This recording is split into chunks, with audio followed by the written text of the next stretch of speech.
Започнаа вторите мировни преговори меѓу Москва и Киев за прекин огнот во Украина.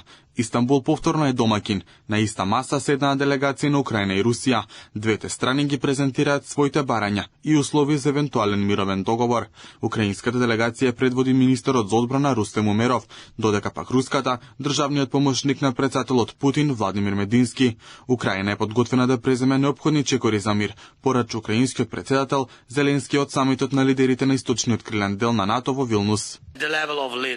Ако Русија подкопа дури оваа почетна агенда, ако состанокот во Истанбул не донесе ништо, тоа јасно значи дека се итно потребни силни нови санкции од 18-тиот пакет на ЕУ и од Соединетите американски држави, поточно најсилните санкции што ги вети претседателот Трамп. Санкциите треба да ја погодат руската енергија, особено нафтата и танкерите, секако ограничувањето на цените, а исто така и руските банки и финансискиот сектор во целина. Украинскиот претседател на самитот потенцираше дека нови санкции против Русија се итно потребни, доколку нема напредок од разговорите меѓу двете страни во Истанбул. Американскиот претседател Доналд Трамп не знае дали ќе го поддржи предложениот закон за воведување царини од 500% за земјите што купуваат нафта од Русија.